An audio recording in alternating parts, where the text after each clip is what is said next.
Okey, Assalamualaikum dan salam sejahtera saudara-saudari semua. Sebelum kita mula ke majlis, izinkan saya untuk mengungkapkan serangkap dua pantun. Mencari timba si anak dara di bawah sarang burung tempur. Salam sembah pembuka bicara, selamat datang untuk semua. Indah berbalam si awan petang, berarak di celah pepohon ara. Pemanis kalam, selamat datang. Awal bismillah pembuka bicara. Bismillahirrahmanirrahim.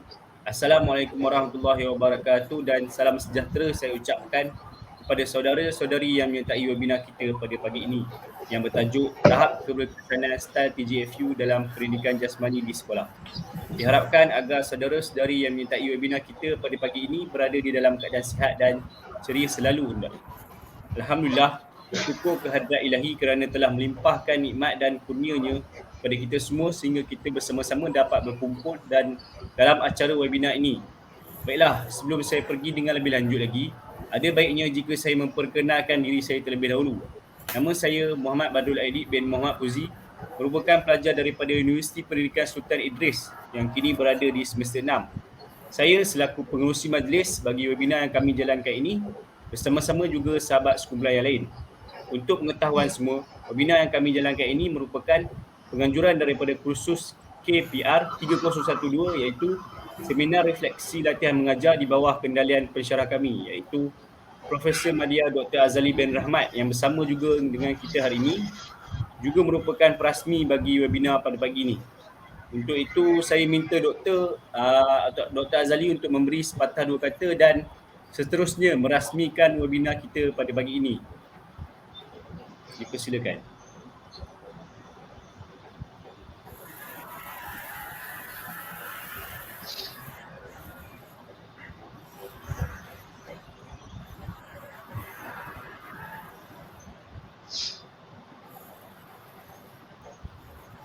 Baik, Dr. Azali nampaknya ada sedikit masalah teknikal dan tidak boleh untuk rasmikan program kita apa. Diteruskan dengan program kita. Seterusnya, sebagai tanda penghargaan dan aluan, saya minta pengarah program kami sendiri iaitu Saudari Debbie Dukim untuk memberi sepatah dua kata. Dipersilakan. Baiklah, terima kasih kepada pengarus. Salam sejahtera semua, nama saya Debbie Dukim, merupakan pelajar Semenan dari Fakulti Sains Sukan dan Kejuruteraan di UPSI. Saya selaku bagi kumpulan kami ingin mengucapkan ribuan terima kasih kepada panel-panel yang sudi bersama dengan kita untuk memberikan ilmu tentang TJFU. Apa itu TJFU kita akan mendalami dengan lebih lagi dengan program kami ini. Tidak lupa juga untuk ahli jawatan kuasa yang bertungkus lumus adalah menjayakan program inilah. Saya ucapkan syabas dan tanya. Akhir kata, saya juga ingin mengambil sekali lagi untuk mengucapkan terima kasih kepada hadirin yang sudah hadir untuk program inilah. Saya harap dengan adanya program kami ini, ia dapat memberikan sedikit sebanyak pengetahuan tentang apa itu TJFU. Baiklah, sekian itu saja dari saya. Terima kasih. Terima kasih Saudari Debbie atas ucapan yang telah disampaikan sebagai pengarah program. Baiklah, bagi mendapatkan keberkatan webinar kita pada pagi ini, marilah kita bersama-sama menadah tangan membaca Ummul Kitab Al-Fatihah yang dikutai oleh saudara Muiz bin Maswan. Silakan.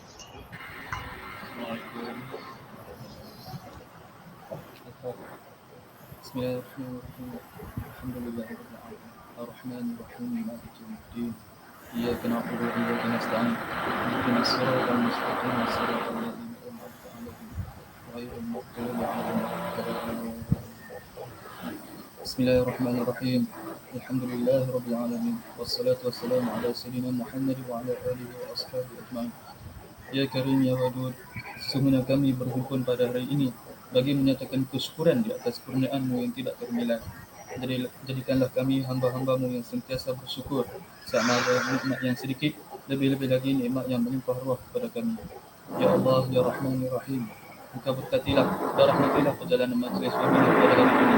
Sesungguhnya Engkau maha mengetahui bahawa kami di sini ingin menimba ilmu yang sangat luas bagi mengembangkan ilmu pengetahuan kami sebagai hamba-Mu yang Engkau rahmati. Seterusnya berkatilah, rahmatilah perhimpunan kami ini. Kurniakanlah kepada kami ilmu-Mu, sinarilah hati-hati kami dengan cahaya dan hidayah-Mu. Semoga dengannya kami mudah menerima dan menghayati serta mengamalkannya. Ya Dzal Jalali wal Ikram, kurniakanlah jua kepada kami kesehatan anggota, kecergasan minda, ketenangan jiwa dan kekuatan semangat. Semoga dengannya kami mampu mendapat cabaran, berdaya saing dan mampu mengangkat martabat diri, kepada masyarakat dan negara.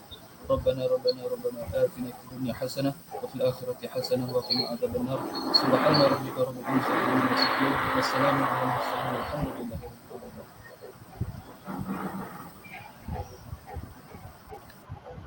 Amin, amin, amin ya rabbal alamin. Terima kasih saudara Muiz atas bacaan doa yang telah disampaikan. Sebelum itu, suka saya ingatkan bahawa saudara dan saudari yang menyertai program ini diharapkan berada di majlis ini sehingga ke penghujung kerana link MyCat atau MyChamp akan diberikan pada penghujung webinar kita ini. Harap maklum. Sebelum kita memulakan webinar kita pada pagi ini, izinkan saya untuk memperkenalkan para panel kami yang akan mengupas tentang topik yang akan dibincangkan pada hari ini, iaitu tahap keberkesanan style TGFU dalam pendidikan jasmani di sekolah. Baiklah, panel kita yang pertama adalah yang dihormati Profesor Madya Dr. Sanmuga Nathan, anak lelaki K. Jagannathan atau lebih mesra dengan panggilan Dr. San. Beliau merupakan orang penting yang memperkenalkan style pengajaran TGFU ini di Malaysia, saya kira, kerana beliau merupakan salah seorang ahli TGFU dunia dan beliau juga tidak asinglah bagi pelajar di UPSI, tambahan pula bagi pelajar di Fakulti Sains Sukan dan Kejurulatihan kerana beliau merupakan antara pensyarah yang lama dan otai di fakulti kita. Apa khabar Doktor? Kabar baik. Terima kasih. Okay, mungkin Doktor ada sepatah dua kata untuk penonton webinar kita dan mungkin Doktor boleh berkongsi dengan kami semua tentang latar belakang kaitan dengan Doktor. Maksudnya saya nak sampaikan ceramah ke ataupun nak memperkenalkan diri dulu ke? Perkenalkan diri Doktor. Okey, baik. Pertamanya terima kasihlah ya atas jemputan pagi ini. Sebenarnya saya merupakan guru yang biasa ya. Saya pernah dekat 22 tahun mengajar di sekolah ya, khususnya mata pelajaran pendidikan jasmani. Dan lepas tu saya sambung jadi pensyarah di Fakulti Sains Sukan selama 11 tahun ya, 11 tahun. Dan saya merupakan pensyarah bagi kursus KPD ya, kaedah mengajar dan juga olahraga dan sebagainya lah. Jadi pengalaman saya telah ramai melahirkan student-student master PhD. Lebih kurang ada 9 orang pelajar PhD dan Cikgu Azam sendiri adalah merupakan student saya dalam bidang master. Dan Cikgu Azam ni dia merupakan seorang penulis yang profilik lah, menulis buku teks sekolah dan sebagainya lah. Jadi selain daripada saya merupakan wakil Malaysia di medan TGFU dunia ya, dan saya merupakan seorang jurulatih olahraga peringkat kebangsaan dan merupakan penasihat sukan bagi Majlis Sukan Negeri. Itu sajalah. Terima kasih banyak. Okey, terima kasih diucapkan kepada Dr. San di atas perkongsian tentang diri beliau sebentar tadi. Okey, baiklah, panel kita yang kedua adalah yang dihormati Encik Azamuddin bin Haji Ahmad Barkat. Beliau merupakan seorang guru di sebuah sekolah bernama SMK Sultan Abdullah Cenderung Balai Perak. Beliau juga merupakan bekas pelajar di UPSI dan merupakan seorang guru pendidikan jasmani yang penuh pengalaman saya kira, kerana saya lihat di profil cikgu, cikgu pernah mendapat jemputan sebagai guru penyampai dalam rancangan didik TV KPM dan merupakan antara penulis buku teks pendidikan jasmani di sekolah. Assalamualaikum cikgu, apa khabar? Waalaikumsalam, sihat. Okey, mungkin cikgu ada sepatah dua kata untuk penonton kita pada hari ini dan mungkin cikgu boleh menceritakan serba sedikit tentang latar belakang berkaitan dengan cikgu. Okey. Mulanya dulu saya dekat IPSI. Pada masa tu saya buat pengajian Melayu. Lepas tu sambung belajar kat UTM Skudai. Kemudian seterusnya belajar dengan Dr. Shan selama 2 tahun, iaitu dalam bidang pedagogi lah. Saya punya thesis tu. So sekarang ni saya dah 24 tahun mengajar. Apa yang ada sekarang ni lah yang saya ada, yang saya bagi dekat Cik Badrul tu. Itulah. Lain-lain tak ada dan saya suka belajar. Itu saya. Okey Badrul? Okey. Terima kasih cikgu. Terima kasih ucapkan kepada Cikgu Azimuddin di atas pengursian tentang diri beliau sebentar tadi. Baiklah, untuk program kita seterusnya, saya menyerahkan sepenuhnya majlis ini kepada Saudara Abdul Alim selaku moderator kita pada pagi ini. Dipersilakan.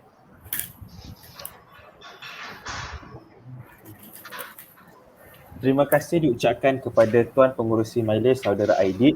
Izinkan saya memperkenalkan diri saya terlebih dahulu. Nama diberi Abdul Alim bin Muhammad Ghani, pelajar ijazah sarjana muda pendidikan jasmani daripada Universiti Pendidikan Sultan Idris. Baiklah, tanpa melengahkan masa lagi, kita akan memulakan webinar kita dengan mempersilakan panel kita yang pertama, iaitu Profesor Madya Dr. Shanmugam Nathan, anak lelaki K. Jagannathan, untuk memberi penerangan berkenaan dengan tajuk program kita, iaitu tahap keberkesanan style TGFU dalam pendidikan jasmani di sekolah. Mesti ramai yang peserta semua tertanya-tanya, apa itu TGFU? Jadi tanpa melengahkan masa, saya mempersilakan Dr. Shan untuk menceritakan apa itu TGFU. Okey, terima kasih saudara moderator Cikgu Abdul Alim. Pertamanya saya mengucapkan ribuan terima kasih kepada pensyarah khusus seminar refleksi latihan mengajar PM Dr. Haji Azali Rahmat. Kemudian jawatan kuasa webinar yang diketuai oleh Cikgu Muhammad Badrul Aidit, Cikgu Debbie, Cikgu Abdul Alim dan lain-lain rakan ya. Terima kasih banyak. Dan begitu juga kepada peserta-peserta webinar ni. Saya dengan Cikgu Azam, kami mengucapkan ribuan terima kasih atas penyertaan anda semua. Kerana yang penting dalam medan ini, dalam platform ini, kita akan memberi pencerahan tentang apa dia TGFU sebenarnya. Kadang-kadang banyak berlaku miskonsepsi, pelaksanaan yang tidak mengikut kehendak TGFU yang berlaku ya. Jadi ini merupakan satu pencerahan dari segi teori. Kalau you nak dapat pencerahan kalau nak dapat pencerahan yang lebih berkesan, perlu ada sesi praktikal ya. Namun dalam keadaan COVID ni kita buat teori dululah ya. Baik, okey, sekali lagi terima kasih atas memberi peluang kepada kami untuk share tentang TGFU. Okey, baik. TGFU sebenarnya Teaching Games for Understanding ya. Dia T huruf besar, G huruf besar, F huruf kecil dan U huruf besar. Itu TGFU. Okey. Sebenarnya TGFU itu merupakan satu model ya. Bukan style. Dia beza. Dari segi pedagogi, model itu lain, style itu lain. Kalau style itu style arahan. Contohnya kalau para guru pelatih atau cikgu kalau ikut style pengajaran Moulton dan Ashworth, dia ada style A, style arahan. Style itu maksudnya cara menyampaikan sesuatu ilmu ataupun pengetahuan, cara saja. Dia tidak holistik. Model itu lebih holistik. Dia ada cara menyampaikan sesuatu ilmu, di samping itu ada alat pentaksiran, alat ukur dia sendiri. Jadi TGFU sebenarnya model. Kerana TGFU ni untuk mengukur pencapaian pelajar, apabila diajar dengan TGFU, dia ada alat ukur yang dipanggil GPI, Game Performance assessment instrument. Jadi model tu lebih lengkap. Jadi masa kini pendekatan kaedah-kaedah pengajaran dia lebih ke arah model. Contohnya model kooperatif, dan model export education model, model mastery dan sebagainya. Dia lengkap. Okey, ini dari segi istilah. Jadi baik. Jadi anda tanya sejauh mana keberkesanan model TJFU di peringkat Malaysia dan peringkat global. Ini ada beberapa bukti. Mohon slide. Okey, sebelum saya masukkan atas lagi. Sebelum saya masukkan sama ada TJFU ini berkesan atau tidak di Malaysia atau di konteks dunia, saya ingin memberi sedikit gambaran sebelum saya memberi talk tentang pelaksanaan TJFU. Cuba kita renungkan cara pendekatan tradisional. Tuan-tuan kena faham ya, tuan-tuan puan-puan kena faham apa dia pendekatan tradisional. Pendekatan tradisional dia lebih kepada style arahan ya. Style yang berasaskan kemahiran, model teknikal. Okey, model teknikal tu style lama, style tradisional. Itu berbentuk linear pedagogi. Pengajarannya diajar step by step secara ansur maju. Itu linear pedagogi. Itu pendekatan tradisional. Contohnya, mungkin anda di masa sekolah anda telah diajar cara begitulah. Mula-mula katakan bola sepak ya. Hari itu katakan cikgu nak ajar bola sepak untuk tingkatan 1. Dimulakan dengan aktiviti memanaskan badan. Mungkin anda berjogging, buat stretching, lepas tu juggling dengan bola. Lepas tu cikgu akan panggil semua kumpul balik, cikgu akan buat demonstrasi. Contohnya macam mana nak mengelecek bola menggunakan kekuran kaki instead. Okey, cikgu memberi penerangan fasa sedia, fasa laksana, fasa ikut lajak ya, mengelecek bola menggunakan teknik instead. Lepas tu cikgu akan buat gerak kerja kelas di mana setiap murid mungkin dapat bola, mereka akan cuba mengelecek menggunakan kekuran kaki ya instead. Mereka akan mengelecek. Kemudian beberapa minit, 5 minit ke lepas tu cikgu tiap bisa panggil mereka balik. Kali ini mungkin cikgu akan pecahkan mereka secara berpasangan ke bertiga. Mereka akan melakukan aktiviti mengelecek secara berpasangan ke bertiga ya. Contohnya lah. Kemudian sebelum nak tamatkan pelajaran itu, cikgu panggil mereka, cikgu akan pecahkan mereka kepada beberapa kumpulan. Mereka akan lakukan permainan kecil atau permainan penuh. Itu penghujung. Di mana dalam permainan kecil atau permainan penuh, aplikasi apa yang mereka dah belajar pada hari itu mengelecek dan kemahiran-kemahiran yang mereka dah belajar beberapa minggu lepas diaplikasikan bersama dalam permainan kecil. Mungkin 7 minit, 10 minit. Lepas tu last kali gerak kendur, refleksi. Itu cara pendekatan tradisional mengutamakan kemahiran. Ini bola sepak adalah open skill. Adakah penting kemahiran saja penting ke? Tidak. Dia ada unsur taktikal, unsur pemikiran, membuat keputusan. Ya, membuat keputusan strategikal. Kalau dalam strategi menyerang kena buat apa? Pemikiran, membuat keputusan, buka ruang ke, sama ada nak mengelecek ke atau passing. Kalau ramai orang boleh mengelecek ke? Defend ramai, boleh mengelecek ke? Memang tak boleh, kena buat passing. Itu unsur pemikiran. Jadi unsur-unsur taktikal. Bila pasukan bertahan, mereka kena fikir sama ada bertahan man-to-man marking ke, zone marking ke. Ini aspek-aspek pemikiran. Jadi model tradisional ni, style arahan tu tak begitu sesuai untuk mengajar permainan yang open skill. Memang sesuai untuk close skill lah. Olahraga boleh lah, gimnastik boleh. Jadi ini cara pendekatan tradisional. Pendekatan tradisional yang skill based, arahan, modal kemahiran, dia mengutamakan kemahiran. Sedangkan taktik itu dipinggirkan. Jadi fikirlah, sesuai ke tak sesuai mengajar permainan menggunakan cara tradisional. Okey, baik. Ini cara tradisional. Sebelum saya masuk tentang TJFU. Baik, minta slide. Okey, baik. Sejauh mana TJFU berkesan atau tidak?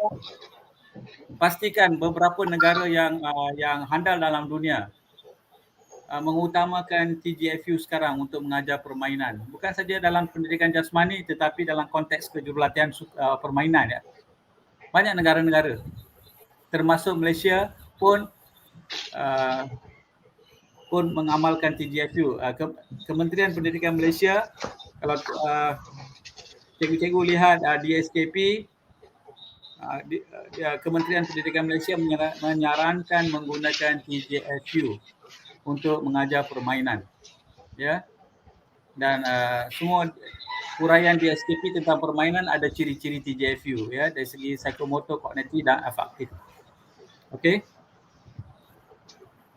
Okey, baik.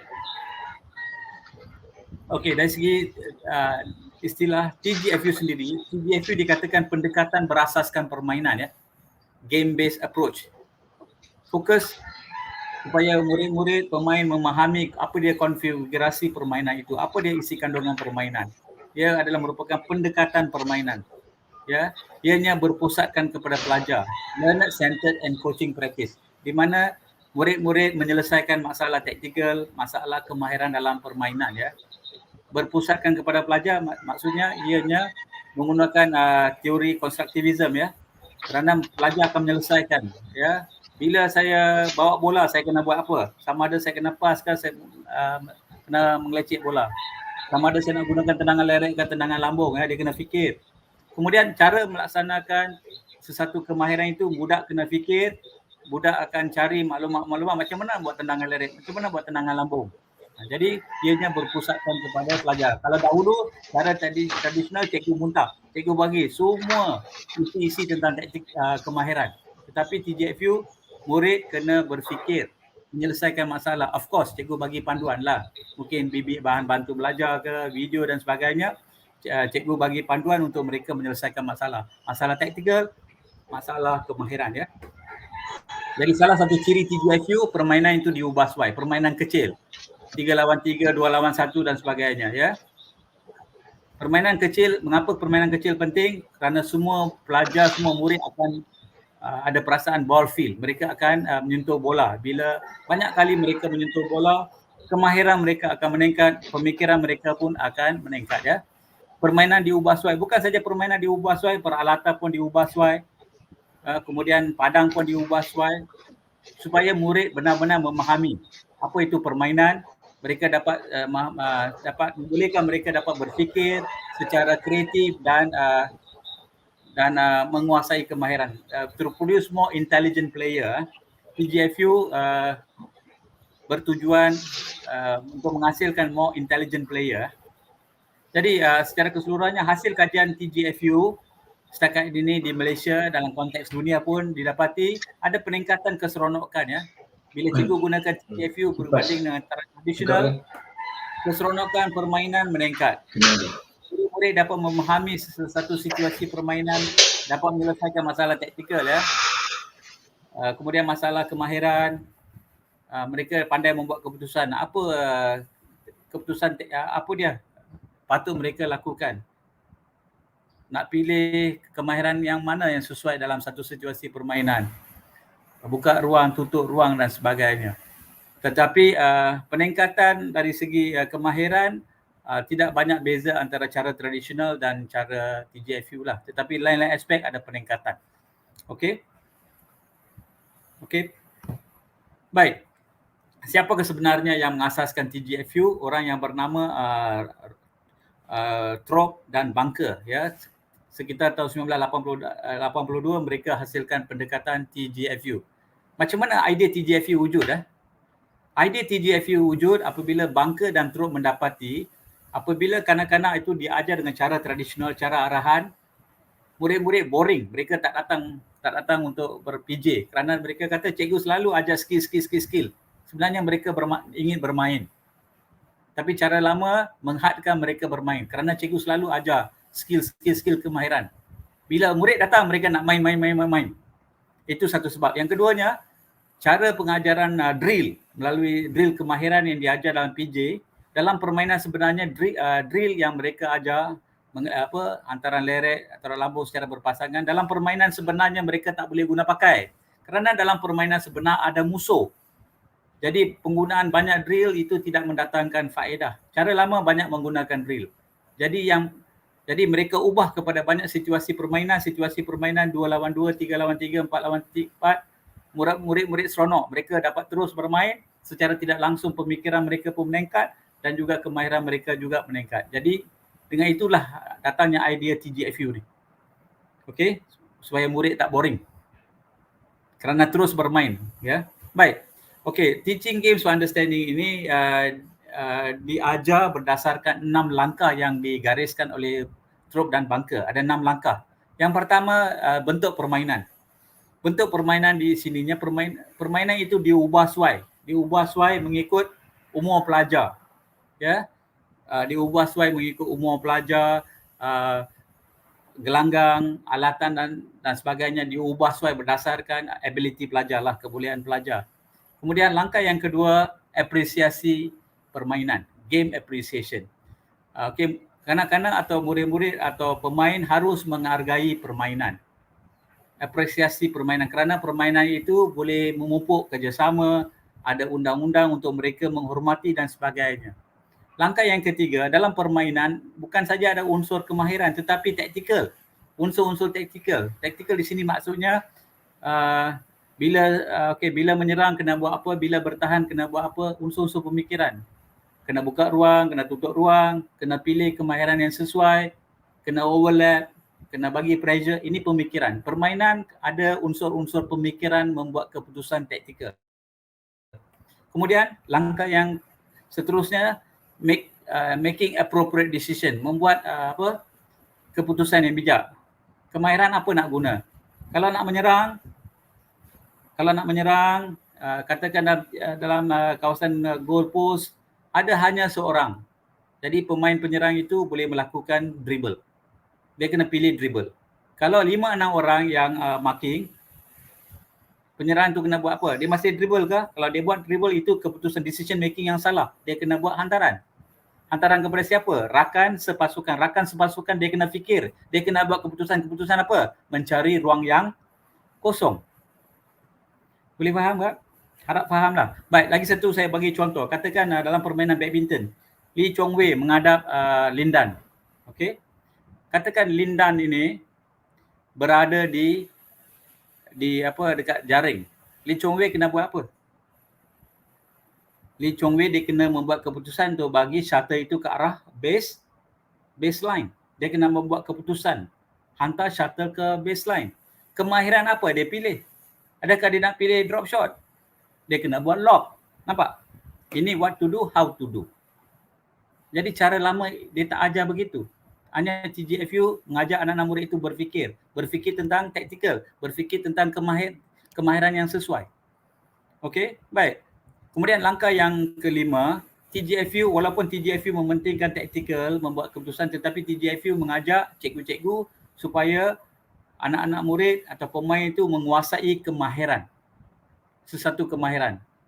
Pelbagai anak-anak itu, murid-murid itu perlu diberi situasi permainan di mana mereka boleh menggalakkan menguasai sesuatu kemahiran.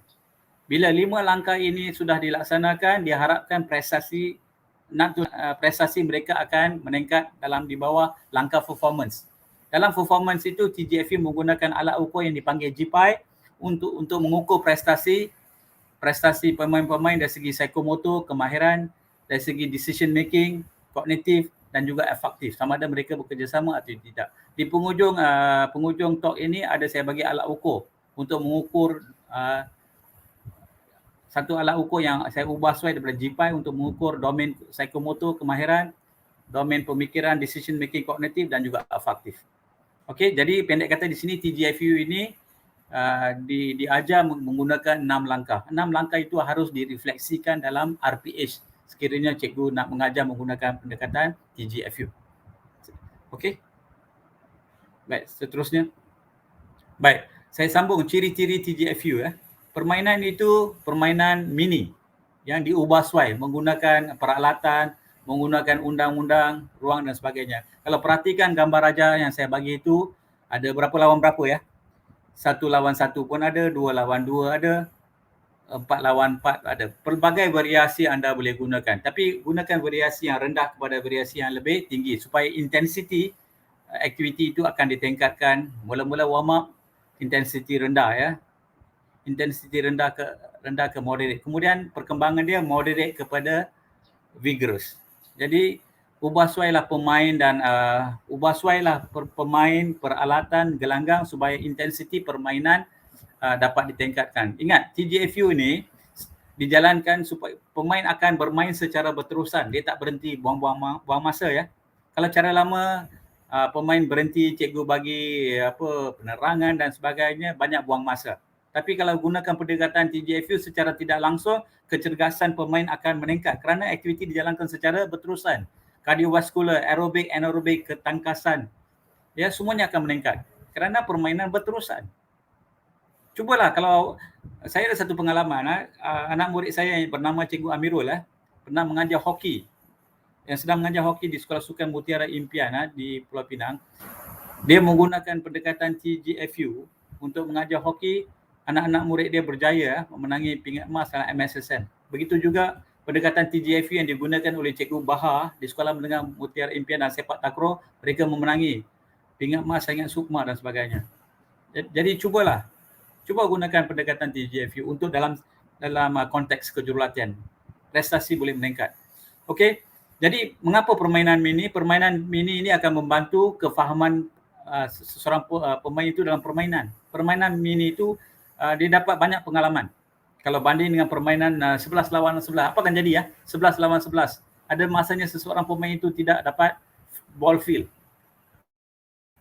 Jadi permainan mini semua pelajar akan merasai ball walaupun dia pemain yang berkebolehan rendah low skill. Jadi pendekatan TGFU ini berbentuk inquiry. Cikgu ajak murid-murid berbincang masalah taktikal, membuat keputusan taktikal melalui penemuan berbimbing. Cikgu tanya, bila menyerang anda buat apa? Anda kena buka ruang. Ini semua penemuan berbimbing lah. Jadi mereka dapat menyelesaikan masalah taktikal, what to do, how to do. Okey. Jadi kategori permainan TGFU ada kategori penyerangan. Contohnya kategori permainan invasion atau penyerangan termasuk bola sepak, rugby, hoki, bola jaring mempunyai taktik-taktik yang sama Taktik-taktik yang sama. Okey, sebab itu dikategorikan permainan penyerangan Bola sepak, hoki mempunyai taktik yang sama. Contohnya pada tahun 2000 Piala Dunia Hoki tahun 2000 pasukan Jerman Barat jadi juara dunia. Ingat pada tahun itu yang melatih pasukan hoki Jerman adalah seorang jurulatih bola sepak. Nampak? Jadi taktik itu amat penting. Walaupun pemain jurulatih bola sepak dapat membawa pasukan hoki Jerman Barat menjadi juara dunia. Jadi beberapa jenis permainan mempunyai share the same tactic. Begitu juga striking and fielding. Bola lisut, kriket mempunyai taktik yang sama. Okey, dalam permainan kriket umpamanya, taktik dia contohnya kalau seorang tu dapat batter memukul bola laju kuat, fielder kena buat apa? Dia kena fikir buat taktik, kena buka ruang. Kalau dia rasa dia punya batter tu memukul pelan, fielder kena buat taktik apa? Mereka kena buat decision making, mengecilkan ruang, rapat-rapat Fielder kena berdiri secara rapat. Begitu juga target game. Badminton, tenis mempunyai taktik yang sama. Jadi berdasarkan inilah jadi pembahagian permainan dibuat oleh pendukung TGFU. Kemudian target game di Malaysia kita kurang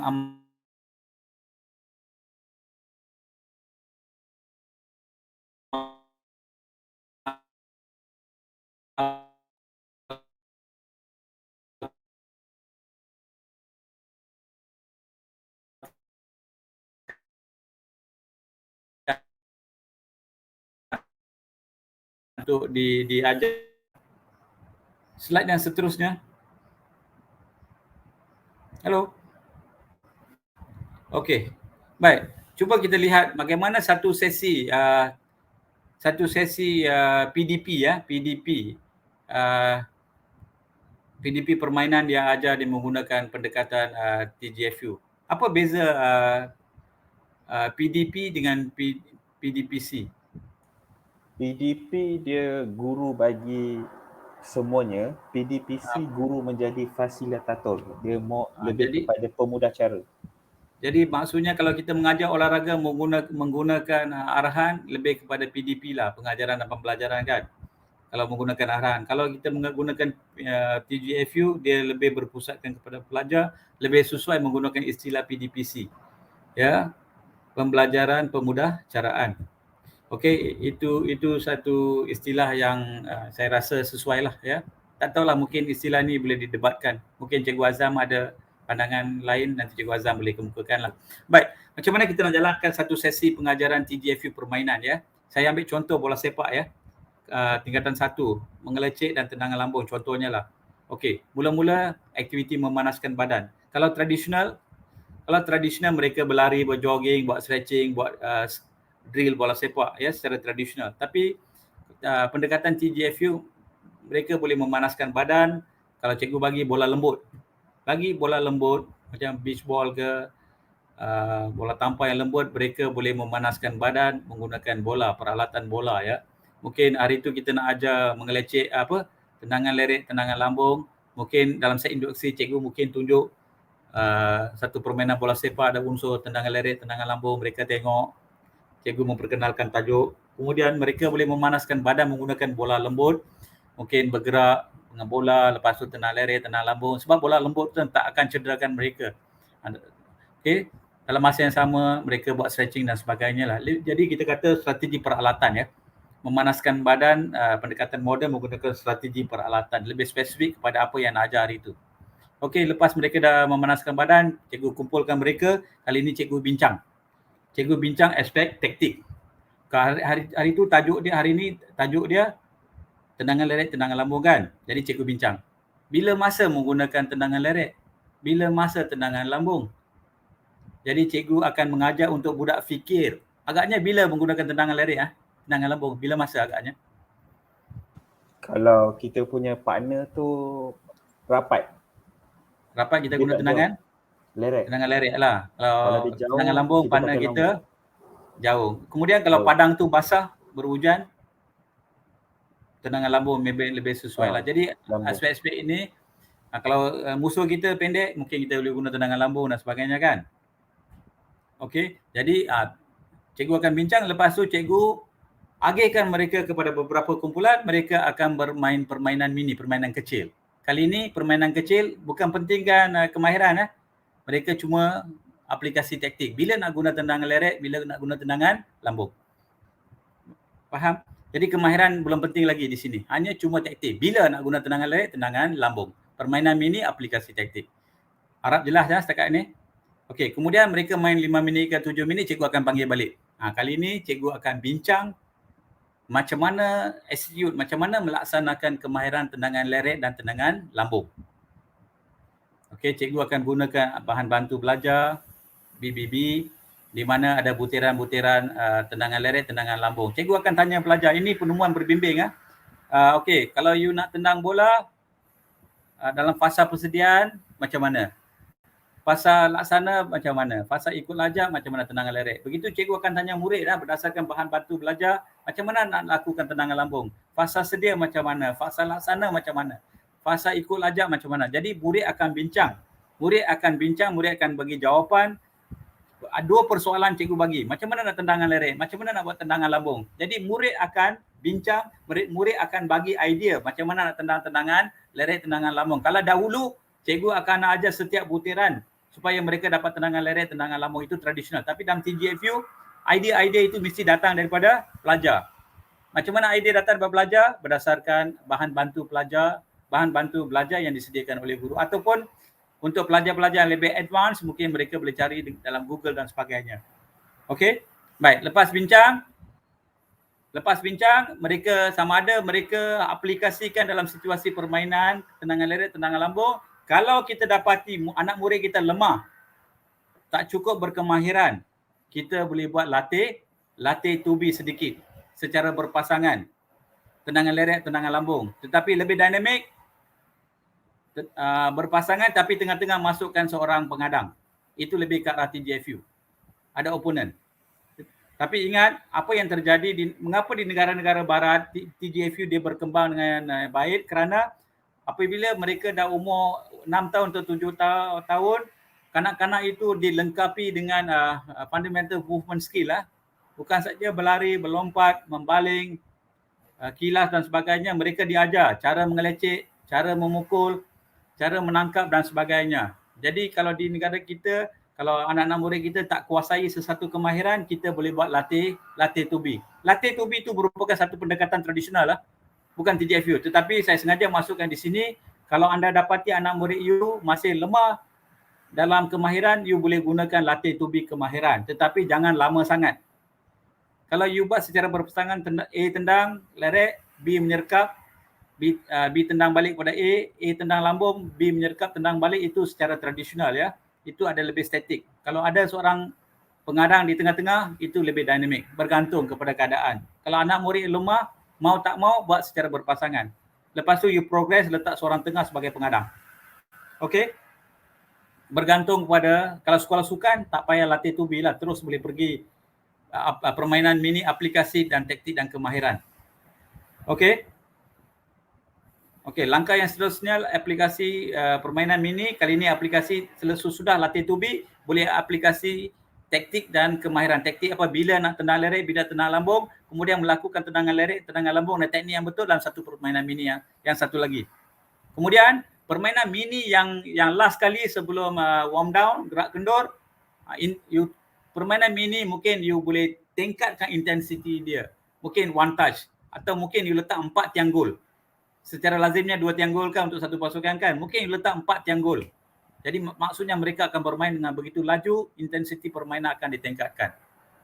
Okey, dan mungkin dalam permainan mini, aplikasi taktik dan kemahiran atau permainan mini kesukaran tinggi, you boleh mula mentaksir murid. Mungkin boleh rakam video ataupun bagi tahu mereka, bagi mereka alat ukur, mereka boleh mentaksir.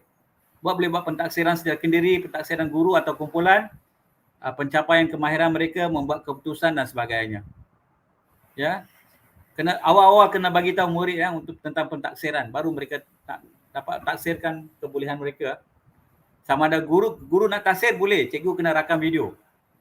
Sebab setiap orang cikgu kena bagi markah, markah dalam bentuk rubrik dan sebagainya. Okey, last kali gerak kendur. Sekejap lagi saya bagi contoh RPH dan sebagainya lah. Okey, teruskan. Okey, nampak pendekatan TGFU dalam game, dalam situasi permainan. Tapi ada praktis sedikit lah. Semuanya situasi permainan, 4 lawan 4, 2 lawan 2 dan sebagainya.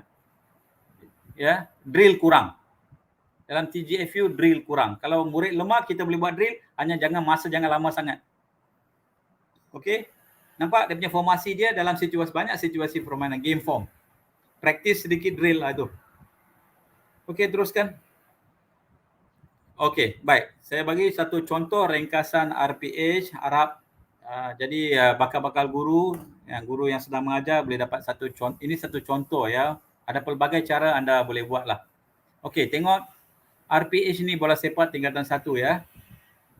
Okey, bola sepak tingkatan 1. Standard kandungan dia kemahiran asas bola sepak ya. Melakukan kemahiran asas bola sepak, lakuan yang sesuai. Ini standard yang ada dalam DSKP tingkatan 1. Okey. Baik, Cuk. Ingat, bila anda menulis objektif pelajaran mesti align, selari dengan standard kandungan, selari dengan standard pembelajaran. Daripada itu kita boleh hasilkan objektif pelajaran. Okey. Teruskan slide. Okey, standard pembelajaran ya. Ini daripada DSKP ya, DSKP tingkatan 1 PJK. Standard pembelajaran psikomotor melakukan kemahiran mengantar bola secara lerek, lambung dan menanduk bola dalam situasi permainan. Di sini dalam DSKP ada 3 kemahiran. Tendangan lerek, tendangan lambung, tendangan menanduk. Bolehkah 3 kemahiran itu kita mengajar satu masa yang sama? Ada masanya boleh, bergantung kepada murid. Kalau murid itu ability tinggi, dia boleh 3 boleh buat. Tetapi ingat, kalau kita nak belajar sesuatu kemahiran baru, murid itu kena fresh. Kalau murid itu tak fresh, boleh mengakibatkan kecederaan. Kalau saya pilih 2 dulu. Kemudian satu lagi pelajaran, saya menanduk bola. Menanduk bola ada pelbagai variasi, tanduk depan, tanduk belakang dan sebagainya. Banyak boleh buat. Okey. Baik, kognitif memerihalkan penggunaan daya semasa melakukan kemahiran mengantar bola. Dia kognitif ya. Okey, kemudian efektif mempamerkan keseronokan semasa melakukan aktiviti. Ini standard pembelajaran untuk hari itu. Okey, berdasarkan standard pembelajaran, saya ada bagi contoh macam mana kita nak create objektif pembelajaran. Okey. Slide. Ini standard pembelajaran ya. Okey, penulisan objektif pembelajaran itu mesti lebih spesifik, mesti selari dengan standard pembelajaran, standard kandungan. Penulisan objektif pelajaran mesti spesifik. Ingat, bila kita menulis objektif pelajaran, bila orang baca dari segi objektif pembelajaran, orang akan tahu apa sebenarnya kita akan ajar. Berdasarkan objektif pelajaran itu, di ujung atau dalam sepanjang proses PDP, objektif yang kita gariskan itu harus diukur. Kita kena ukur menggunakan alat-alat pentaksiran. Ingat itu. Yang pertama saya ulang sekali lagi, penulisan objektif pelajaran mesti selari dengan standard pembelajaran. Selari, dan penulisan objektif pelajaran mesti merefleksi apa yang kita nak ajar. Yang ketiga, objektif pembelajaran yang kita gariskan itu harus diukur untuk menentukan apa yang mereka dah kuasai pada hari itu. Okey, baik. Objektif psikomotor yang pertama, murid dapat melakukan kemahiran menghantar bola secara lerek, lambung dalam situasi permainan 3 lawan 3, sekurang-kurangnya 3 kali percubaan bagi setiap kemahiran dengan teknik yang betul. Harap ini faham ya. Jadi melalui situasi permainan kita harapkan mereka dapat lakukan dari segi teknik ya. Teknik kemahiran tendangan lerek, tendangan lambung.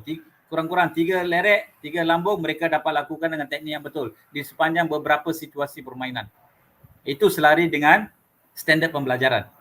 Standard pembelajaran kata tendangan lerek, tendangan lambung. Selari. Kemudian, murid dapat melakukan kemahiran antara lerek dan lambung, latih tubi dengan teknik yang betul, 4 daripada 5 percubaan dengan teknik yang betul secara berasingan. Ini saya lari sikit daripada pendekatan TGFU, saya masuk cara lama. Sekiranya anak murid kita lemah tendangan lerek dan tendangan lambung, kita boleh masukkan drill. Bila kita buat latih tubi itu spesifik. Kita bagi 5 kali, kita harap dia buat 4 kali dengan teknik yang betul, bermaksud 80% objektif pelajaran tercapai. Kalau kita kata 3 daripada 5 kurang daripada 80 tak tercapai. Ini penulisan objektif eksplisit yang kita dapat ukur. Ya. Jadi berdasarkan ini murid akan bermain situasi permainan, murid akan buat latih tubi berdasarkan objektif psikomotor. Okey, dari segi kognitif, murid dapat menerangkan secara lisan penggunaan daya semasa melakukan kemahiran menghantar bola. Ini adalah selari dengan standard pembelajaran. Murid akan cakap secara lisan penggunaan daya. Kemudian, kognitif yang kedua, ini tambah. Ini di luar standard pembelajaran kerana kita menggunakan TGFU. Murid dapat membuat keputusan pilihan kemahiran sama ada menggunakan kemahiran antaran lerek atau antaran lambung dalam situasi permainan 3 lawan 3. Itu pemikiran. Jadi mungkin dalam permainan tengok, adakah murid ini melakukan tendangan lerek atau tendangan lambung pada situasi yang tertentu. Sekiranya dia membuat tendangan lambung sekiranya murid itu rakan dia dekat dengan dia. Kalau rakan dekat dengan dia buat tendangan lerek lah. Kalau itu satu keputusan yang salah. Kalau rakan dia ada berdiri jauh, dia buat tendangan lambung, itu keputusan decision making yang betul. Nanti kita boleh bagi markah. Nanti ada borang pentaksiran nanti. Jelas tak? Okey ya. Murid dapat membuat keputusan pilihan sama ada dia pilih tendangan lerek atau tendangan lambung dalam situasi permainan. Kalau kawan dia berada di jauh, kalau dia buat tendangan lerek, itu satu keputusan yang tak betul. Kalau kawan dia jauh, kalau dia menggunakan hantaran lambung jauh, itu satu keputusan yang betul. Itu bergantung pada situasi permainan. Jadi aspek ini you boleh nilai dalam instrumen yang saya sediakan dalam bentuk rubrik. You boleh bagi 5, 4, 3, 2, 1. Afaktif, murid dapat mempamerkan keseronokan semasa aktiviti 3 lawan 3. Ini objektif pembelajaran. Okey. Seterusnya. Okey, apa kaedah PDPC yang kita gunakan? Kita menggunakan kaedah TGFU. Kita gunakan integrasi teknologi maklumat video. Dalam set induksi kita guna video. Itu integrasi teknologi maklumat. Kemudian bila cikgu ada bincang dengan murid tentang taktikal dengan kemahiran, itu perbincangan. Berbentuk lebih kepada inquiry, penemuan berbimbing. Jadi pada dasarnya TGFU diguna pakai dan disulami dengan ICT dan perbincangan. Okey. Baik. Okey, ini contoh aktiviti yang saya create. Anda boleh gunakan pelbagai aktiviti yang anda rasa lebih sesuai. Ini saya bagi contoh. Okey, fasa pengenalan, saya induksi menggunakan video bincang tentang taktik dan kemahiran tendangan leret dan tendangan lambung. Okey, kemudian pemanasan spesifik. Saya dah kata tadi mungkin boleh guna bola lembut dan sebagainya. Okey, fasa perkembangan, perbincangan taktikal. Cikgu bincang tentang taktik tendangan leret dan tendangan lambung. Kemudian juga buka ruang dan tutup ruang. Kemudian dalam situasi permainan satu, murid aplikasikan. Bila nak guna tendangan leret, tendangan lambung, bila nak buka ruang, bila nak tutup ruang. Jadi situasi permainan satu, aplikasi taktikal. Kemudian cikgu panggil balik, cikgu bincang tentang kemahiran hantaran leret dan hantaran lambung. Macam mana nak lakukan hantaran leret dan hantaran lambung? Cikgu bincang, kemudian cikgu buat sedikit drill tendangan leret, tendangan lambung secara berpasangan atau bertiga. Kemudian dalam situasi yang seterusnya, murid mengaplikasikan tendangan leret dan tendangan lambung dari segi kemahiran dan juga taktik. Bila nak buat tendangan leret, tendangan lambung dalam satu situasi permainan 3 lawan 3. Setakat ini sudah ada berapa situasi permainan? Situasi permainan pertama, aplikasi taktik. Situasi permainan kedua, aplikasi taktik dan kemahiran. Situasi permainan yang ketiga itu kemuncak. Di mana dalam permainan 3 lawan 3 mereka guna satu touch, lebih mencabar. Di situ mungkin dia boleh buat pentaksiran. Okey, ada 3 situasi permainan dan 1 drill. Jadi banyak murid-murid banyak bermain, terus main. Okey. Kalau cara lama cikgu bagi demo, cikgu cakap, main individu dan sebagainya. Ini dalam situasi permainan yang autentik, yang sebenarnya. Okey, fasa penentu gerak kendur, cikgu boleh buat pentaksiran, cikgu boleh buat menaikkan semangat jati diri untuk negara dan sebagainya. Cikgu murid buat refleksi, cikgu buat rumusan pencapaian pelajar dari segi psikomotor, kognitif dan efektif. Baik, di sini aspek pentaksiran. Aspek pentaksiran ini boleh buat sepanjang proses atau penghujung pun boleh buat proses, bergantung kepada perancangan cikgu. Okey. Baik. Pentaksiran harus selari dengan ini satu pentaksiran. Cuba tengok, renungkan betul-betul pentaksiran psikomotor dan kognitif. Kita bagi markah ya. 5, 4, 3, 2, 1. Kalau prestasi tak baik, 1. Prestasi yang baik, 5. Okey, pentaksiran ini boleh buat oleh siapa? Cikgu sendiri boleh buat. Murid-murid secara kendiri boleh buat. Murid secara berpasangan boleh buat. Dalam kumpulan pun boleh buat. Okey, baik, di sini ada 2 komponen yang ditaksirkan. Satu, psikomotor ataupun kemahiran. Kemahiran mana yang ditaksirkan di sini? Tendangan leret, melaksanakan tendangan leret dengan tendangan lambung. Sekiranya mereka melaksanakan, katakan Alim sendiri melaksanakan tendangan leret dengan teknik yang betul, kita bagi 5 markah sepanjang situasi permainan. Kalau Cikgu Alim sendiri melakukan tendangan lambung dengan teknik yang baik, kita bagi 5 markah. Okey. Kemudian membuat keputusan dalam permainan tendangan leret. Bila rakan ada di jauh, kalau Alim menggunakan tendangan leret, itu keputusan yang tak baik. Sepanjang permainan mungkin kita bagi 2 atau 1. Okey. Kemudian tendangan leret, tendangan lambung. Okey, tendangan leret. Okey, kalau kawan ada sangat jauh, Alim bagi tendangan leret, itu keputusan tak baik, mungkin bagi 2 1. Okey. Kemudian bila pasukan Alim sedang menyerang, Alim cari ruang, Alim tunggu untuk menerima bola. Itu keputusan yang baik, kita bagi 5 markah. Bila pasukan Alim kena diserang, Alim melakukan man to man marking, dapat menyekat pasukan lawan, kita bagi itu tutup ruang, kita bagi markah yang tinggi. Ini kita taksir dari segi psikomotor, kemahiran dan kognitif. Kognitif itu membuat keputusan. Pilihan kemahiran, buka ruang dan tutup ruang, itu aspek pemikiran. Inilah yang alat ini saya ubah sesuai daripada GPI ya. GPI itu alat yang standard yang dibuat oleh Michelle dan rakan-rakannya. Jadi awak boleh gunakan alat ukur ini untuk menilai prestasi murid anda dari segi psikomotor, kognitif. Ya. Pilihan kemahiran, tendangan leret atau tendangan lambung, itu pemikiran. Buka ruang, tutup ruang, pemikiran. Pelaksanakan tendangan leret dengan teknik yang betul, pelaksanakan tendangan lambung dengan teknik betul, itu adalah psikomotor. Okey, baik. Slide yang seterusnya.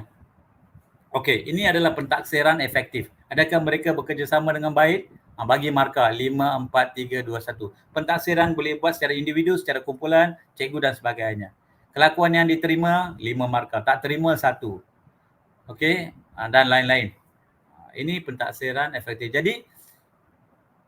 Jadi apa yang kita gariskan dalam objektif tadi kita dah nilai dari segi pentaksiran. Cuma penggunaan prinsip mekanik tadi itu ditanya secara lisan.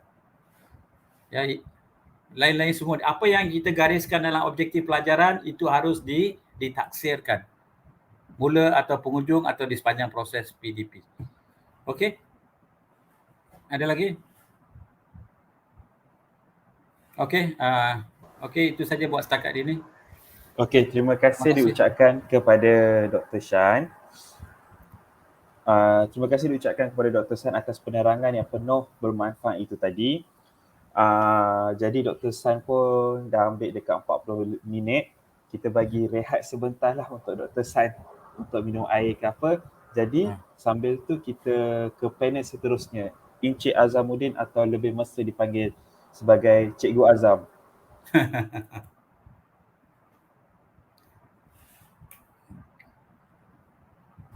Cikgu Azam dah bersedia untuk mendapat soalan-soalan yang panas-panas ni. Sekarang saya lupa nak bagi tahu ya. Boleh ya? Satu bagi saya peluang. Okey. Kalau cara lama kita panggil linear pedagogi, kalau cara TGFU kita kata non-linear pedagogi. Di mana Cikgu Azam dah melakukan kajian tentang non-linear pedagogi. Okey. Terima kasih Dr. Shan. Program ini akan diteruskan kepada Encik Azamuddin, cikgu terbaik pendidikan antara guru terbaik pendidikan jasmani di Malaysia. Untuk maklumat tambahan, Cikgu Azam juga mempunyai pengalaman selama 24 tahun pengalaman mengajar. Jadi soalan pertama kepada Cikgu Azam ialah, adakah TGFU berjaya dilaksanakan secara menyeluruh di sekolah ketika ini? Okey, untuk jawapan Halim ni, tapi saya kena betulkan dulu. Saya bukanlah guru terbaik di Malaysia ataupun apa pun. Saya hanya cikgu biasa yang suka mengajar. Itu je yang penting untuk orang lain tahu pasal saya.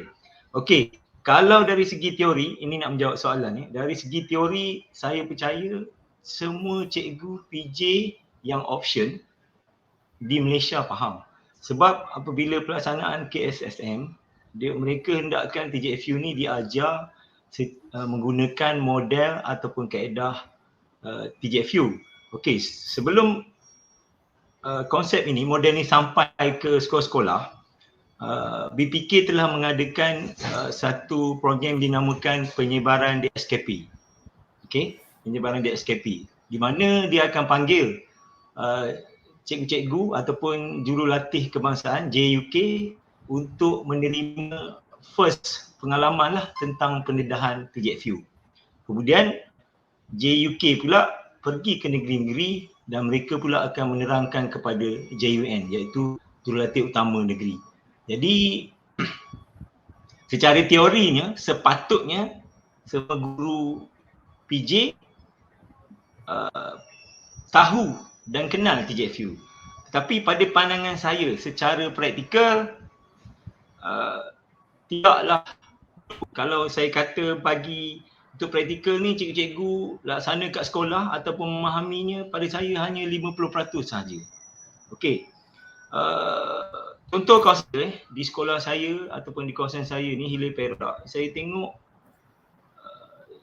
lebih spesifik kepada sekolah saya tengok cikgu PJ kurang menggunakan kaedah TGFU ni ataupun model TGFU. Sebab Halim kena audien kena tahu, dekat sekolah-sekolah bukan semua cikgu option PJ yang mengajar PJ. Ada cikgu option sejarah, cikgu option moral, cikgu option sains yang kena mengajar PJ. Sebab guru untuk PJ tak cukup. Jadi itu reason dia. Kenapa aplikasi TGFU ni secara praktikalnya pada saya 50% saja berjaya. Okey. Itu jawapan untuk yang soalan pertama. Okey, sekarang ni setelah 5 tahun kita berada ke SSM 2016 sehinggalah 2016, 17, 18, 19, 20. dan sekarang 21. Bermakna dah 6 tahun Jadi sekarang konsep dia pula ialah bukannya penyebaran DSKP lagi, tetapi kepada konsep pembugaran. Pembugaran DSKP pula. Itu yang dibuat oleh pihak PPD ataupun JPN sekarang. Okey. Nak senang contoh, cikgu-cikgu ataupun audiens yang dengar ni boleh tengok Didik TV lah. Didik TV dia ada buat pengajaran PDPC ataupun PDPR berkaitan dengan permainan ini, iaitu cikgu boleh tengok, saya ada tengok 3, kriket, rugby sentuh dan bola jaring. Okey, cikgu-cikgu boleh cari link tu Didik TV YouTube, tengok sendiri. Adakah pendekatan yang mereka gunakan ataupun adakah model yang mereka gunakan itu kita panggil TGFU. Itu. Saya tak boleh nak kata itu betul, itu tak betul. Cikgu-cikgu tengok sendiri. Jadi cikgu akan faham pelaksanaannya di Malaysia ni adakah menepati sasaran. Okey. Boleh Alim? Itu Boleh, untuk soalan cikgu. yang pertama. Okey, dia macam apa yang saya boleh simpulkan, macam penerangan daripada Dr. Shan, dia cakap macam TGFU, macam cikgu kata, yang bestnya TGFU ni kepada murid. Yang saya boleh simpulkan macam bukan semua murid pandai semua skill-skill macam menggelecek, hantaran pendek, hantaran lambung, menanduk. Jadi kalau kita buat games contohnya 3 lawan 3, jadi murid tu dapat mengaplikasikan kemahiran dan dapat mengasah kemahiran mereka daripada sedikit demi sedikit dan diorang pun seronok, diorang dapat melakukan hantaran leret, hantaran lambung, dan selaras dengan DSKP pun dia kata membuat dalam situasi permainan. Betul tak cikgu? Ya. Memang setiap SP untuk permainan dia ada tulis situasi permainan. Okey, jadi dan soalan itu salah satu seterusnya, ciri TGFU lah tu, situasi permainan. salah satu situasi permainan. Okey, soalan seterusnya, bagaimanakah kita memastikan pengaplikasian TGFU berkesan dalam jangka masa yang panjang? Okey. Untuk soalan ni yang penting sekali study lah. Study dan pemantauan. Saya tak pasti adakah semua universiti yang ada fakulti pendidikan untuk PJ ni mengajar TGFU secara keutamaan. Secara spesifik saya tidak pasti. Tapi UPSI saya percaya sebab saya pernah belajar di situ. Dan TGFU punya expert Dr. Shan pun ada di sana. Jadi saya pasti UPSI ada. Universiti lain saya tidak pastilah. Salah satu dia kalau nak benda ni berkesan, bukanlah sempurna tapi cantik dan menarik, perlu ada study yang betul ataupun ilmu yang betul diturunkan kepada student lah di pihak universiti, sebab student ni akan jadi cikgu kan. Jadi mereka perlu tahu dulu. Okey, lepas tu bila dah pergi ke sekolah, ini ada pula peranan jawatan kuasa yang lain. Contoh yang digambar sekarang ni, kita nampak ada panduan pengurusan mata pelajaran pendidikan jasmani dan pendidikan kesihatan. Ini Jemaah Nazir 2019 yang keluar. Jadi ada pihak Nazir, pihak PPD ataupun JPN, JUK kena datang melawat sekolah, pantau tengok adakah pelaksanaannya dah dibuat, adakah betul menepati objektif TGFU, dan adakah guru-guru ini betul-betul mahir. Okey, untuk melaksana TGFU ada banyak game banyak game yang kita kena buat dengan pedagogi TGFU ni, iaitu saya bagikan data banyak game contoh sebentar. Okey, dalam PJ untuk tingkatan 1 hingga tingkatan 5 kita ada tingkatan 1 kita ada bola sepak dengan bola jaring. Lepas tu kita ada bola tampar dan badminton. Tingkatan 2 kita ada serangan, untuk kategori serangan bola baling dan rugby sentuh. Kemudian sepak takraw, kriket. Tingkatan 3 pula kita ada peranjang, hoki, dan seterusnya pingpong, tenis, softball. Okey, jadi bila kita nak apply TGFU ni, yang pertama sekali cikgu-cikgu mesti mahir game tu. Mesti main game tu baru boleh modifikasi permainan yang seperti Dr. Shan cakap tadi untuk menerapkan konsep TGFU. Jika cikgu sendiri tidak mahir, adalah sukar untuk menerapkan konsep TGFU dengan membuat mini game. Okey? Itu sebabnya saya berani mengatakan benda ni tidak berjaya pelaksanaannya sepenuhnya. Okey, contoh kriket. Alim tahu ke main kriket? Main kriket kemahiran apa yang ada, taktikal apa yang ada kan? Contoh saya tak pasti macam mana main softball. Saya tak pasti, tapi kita kena belajar lah. Jadi cikgu kena belajar. So, cikgu kena belajar mesti dipantau oleh satu badan yang sepatutnya memantau pelaksanaan dia.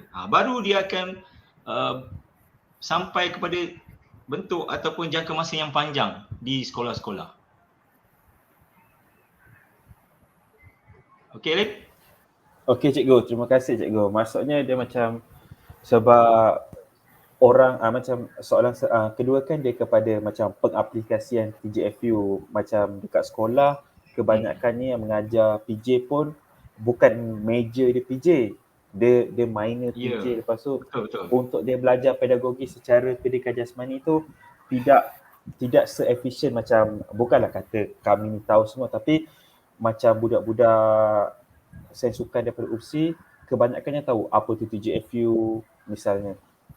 Okey, jadi untuk soalan seterusnya, adakah kaedah pendekatan TGFU bagi penyediaan sesi pengajaran dan pembelajaran yang holistik mempengaruhi proses perkembangan tahap domain psikomotor, kognitif dan efektif kepada murid sewaktu pelaksanaan subjek PJPK?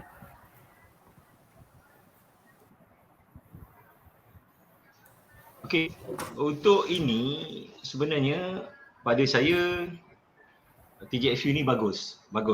Tapi sebelum tu kita kena tahu perbezaan antara linear pedagogi iaitu cara tradisional ni. Untuk cara tradisional sebenarnya model tradisional ni dia lebih kepada yang pertamanya pembangunan fizikal atau organik, yang kedua pembangunan neuro, otot ataupun motor, yang ketiga pembangunan kognitif, yang kelima pembangunan sosial, emosi dan afektif. Ini adalah kajian daripada Thomas Lee dan Thomas 1988. Okey, tetapi bila kita kita bandingkan dengan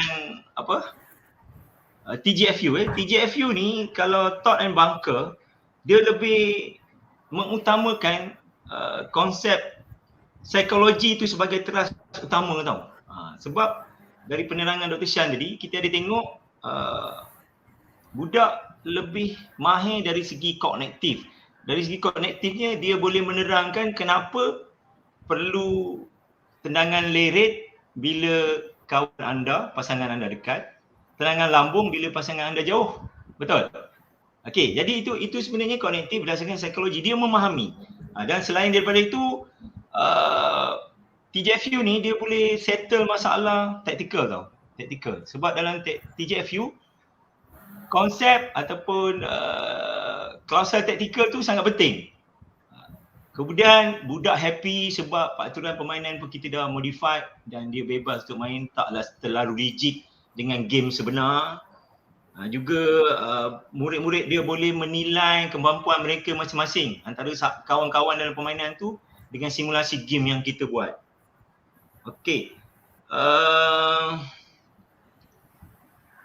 Jadi bila benda ni, bila budak yakin dari segi psikologinya, maka mereka confident untuk bermain. Okey, kita faham bukan semua murid menguasai semua kemahiran permainan. Sebab kemahiran permainan ni pun banyak. Okey, kalau kita tengok Liga IPL sikit sekalipun kan, ada pemain yang tahan bola pun tak lekat lagi. Okey? Itulah contohnya bagaimana. Okey, bagi soalan 3 ni pada saya memang berjaya sebab dia dari motornya budak puas bermain, menguasai kemahiran. Dari segi kognitifnya budak memiliki taktikal, memenangi permainan, dan dari segi afektifnya, kesannya kepada budak. Dari segi pengurusan permainan itu, mental mereka, dari segi menjaga kawasan-kawasan yang selamat untuk PJPK tu sangat berkesan dalam proses TJFU ni. Sebab mereka melalui proses yang Dr. Shan terangkan tadi, daripada perbincangan, main, bincang balik dan akhir sekali meningkatkan intensiti. Dan guru pula dia ada GPAI untuk nilai.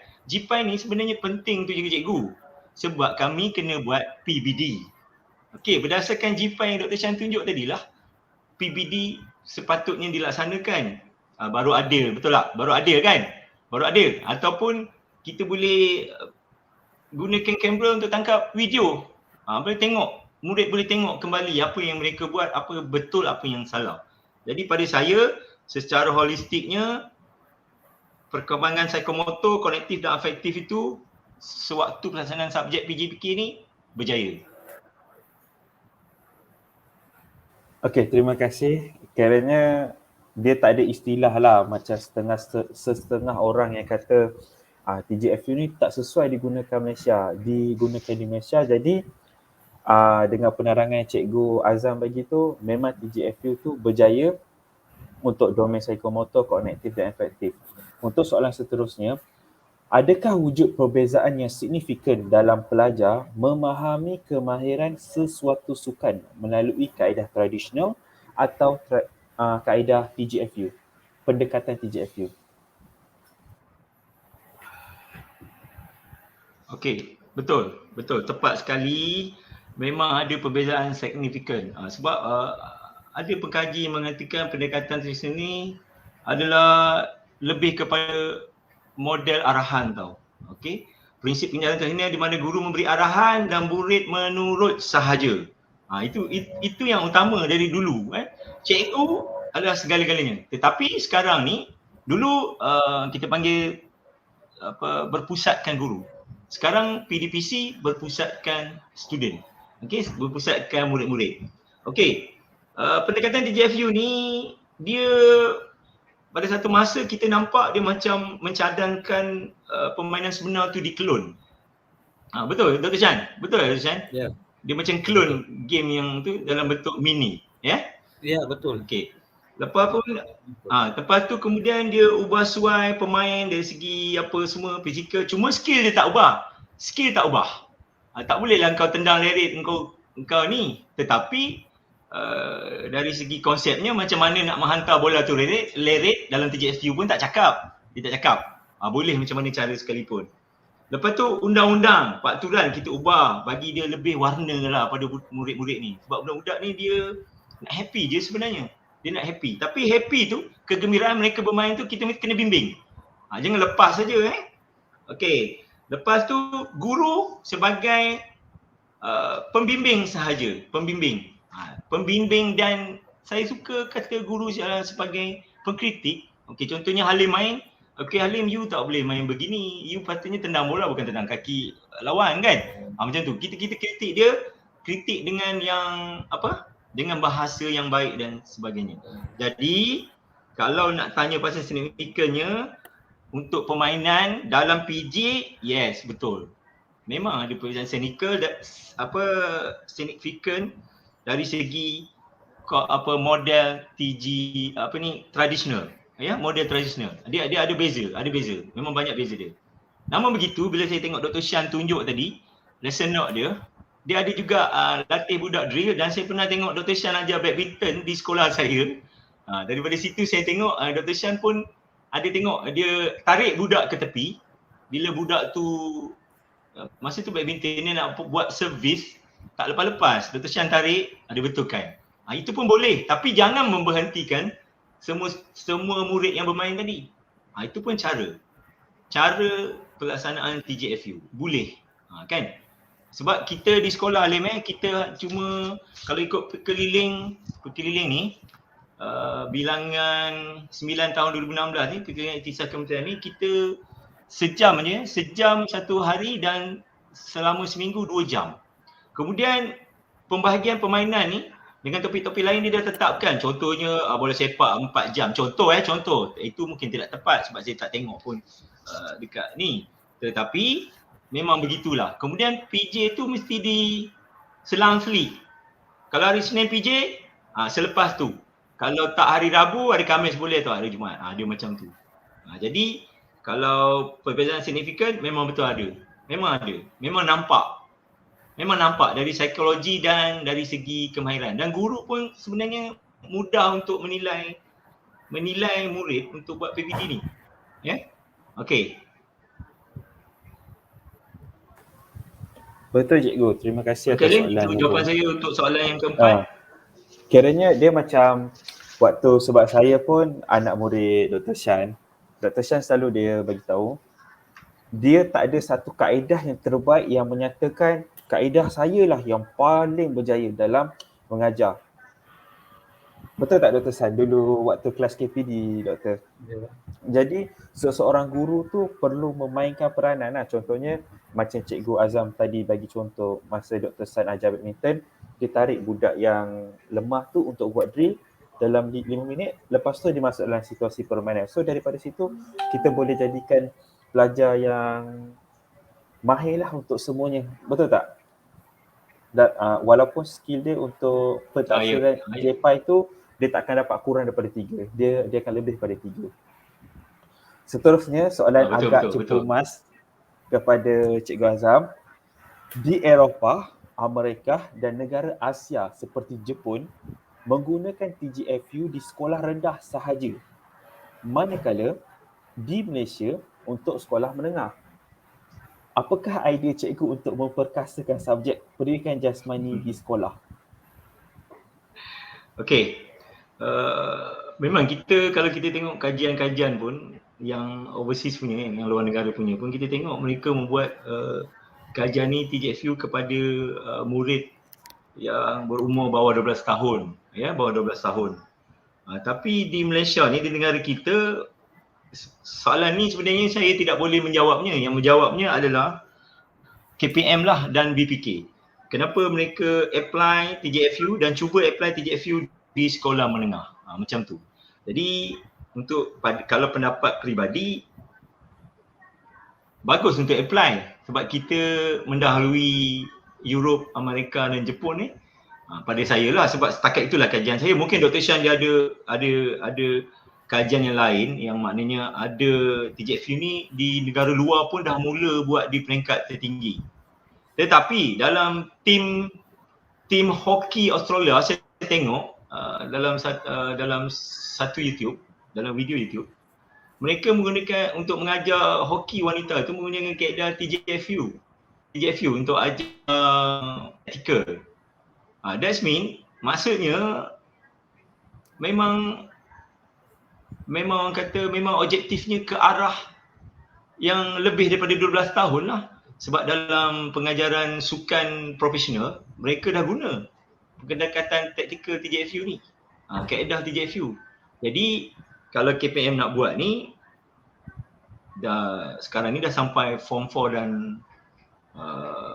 tingkatan 5, maknanya bagus lah. Pada saya bagus. Tapi kenapa mereka apply untuk sekolah menengah, itu bukan saya yang boleh jawab. Itu BP KPM yang kena jawab. Okey, jawapan Okey saya. cikgu. Okey, terima kasih cikgu. Boleh saya interject ke? Boleh doktor.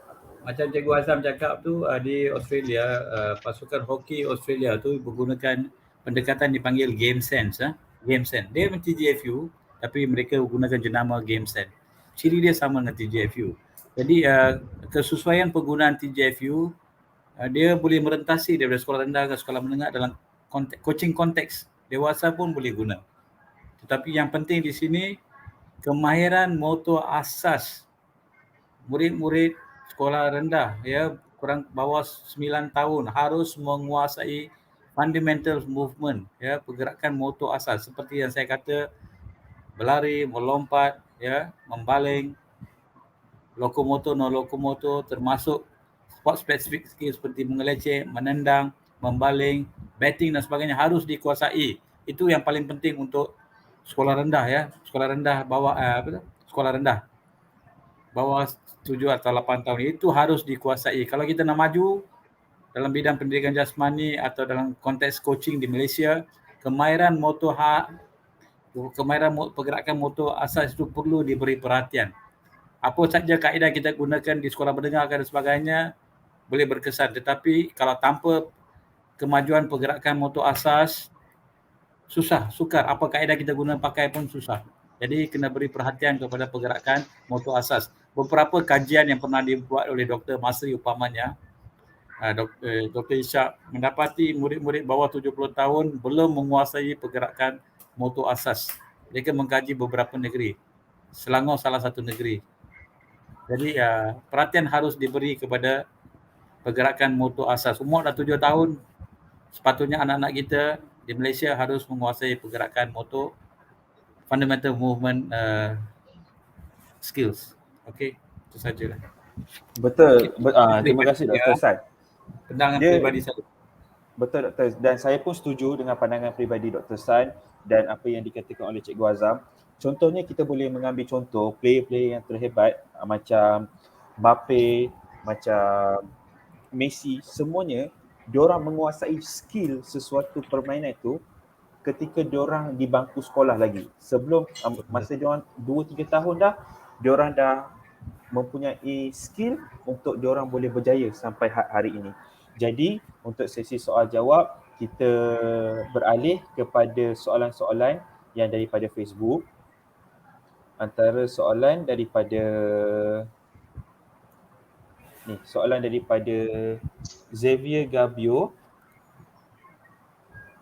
Salam sejahtera. Sememangnya TJFU ini memberi impak yang baik dan sangat berkesan kepada murid-murid di sekolah. Namun, bagaimanakah boleh meningkatkan kesedaran guru terhadap penggunaan model TJFU dalam melaksanakan PDPC? Saya minta Dr. Shan untuk menjawab. Okey, baik.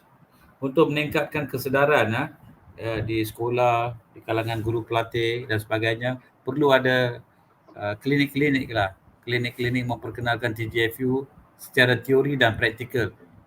Baru ada kesedaran. Cakap teori saja mereka akan misconception, salah guna lah. Perlu ada macam mungkin Cikgu Azam boleh menganjurkan banyak kursus-kursus tentang TJFU, sebab Cikgu Azam pun saya rasa dia seorang pakar bidang ni. Kursus dan amali, perlu ada amali. Baik, harap terjawab ya. Saya ingat Cikgu Azam lebih boleh menjawab lah, sebab Cikgu Azam ada ke sekolah KPM. Okey, Cikgu Azam silakan. Pandangan Cikgu Azam. Saya tambah sikit. Di sekolah kita ada satu program dinamakan LADAP, latihan dalam perkhidmatan. Okey, dalam satu tahun kita mesti cukup berapa jam kredit lah dari segi kursus ni. Okey, dalam LADAP ni sebenarnya kita boleh buat tentang TJFU ni. Kita boleh panggil ataupun kita sendiri yang boleh buat LADAP ni dan bagi tahu, dan orang yang mendengarnya, orang yang menyertai kursus tu, latihan tu adalah cikgu-cikgu di sekolah tu. Bukan sekadar cikgu yang mengajar PJ, tapi kita bagi pada semua. Sebab di sekolah jadual waktu ni akan sentiasa berubah dan guru yang mengajar pun biasanya banyak kali berubah dalam satu tahun. Jadi kita boleh buat. Itu pada saya itu satu pendekatan yang paling efektif lah. Okey, terima kasih kepada Cikgu Azam dan Dr. Shan. Seterusnya kepada satu soalan daripada Encik Awaluddin Abdul Rahim. Antara sukan individu dan sukan berkumpulan, yang manakah berkesan dan menerapkan TJFU untuk pengajaran dan pembelajaran? Okey, boleh saya jawab? Boleh Dr. San, lepas tu boleh ditambah oleh Cikgu Azam. Baik, sukan individu dia close skill. Sukan individu seperti 100 meter lari berpagar, shooting, renang, gimnastik, ya. Dia individu, sukan individu. Dia banyak mengutamakan keefisienan teknik melakukan sesuatu kemahiran. Teknik sangat penting. Lari berpagar, teknik sangat penting. Macam mana melepasi pagar dan sebagainya. Di samping faktor-faktor kecergasan, teknik. Jadi pendekatan yang paling sesuai, pendekatan mastery atau arahan langsung. mastery atau arahan langsung di bawah pimpinan guru atau jurulatih. Itu hanya fokus kepada kemahiran. Sedangkan open skill, sukan-sukan open skill seperti permainan, bola sepak, badminton, ada musuh di mana pendekatan TGFU atau other game based approach seperti game sense, tactical game dan sebagainya, itu memang sesuai lah. Pendekatan seperti TGFU sesuai untuk open skill yang ada musuh. Ya. Sebab permainan dia ada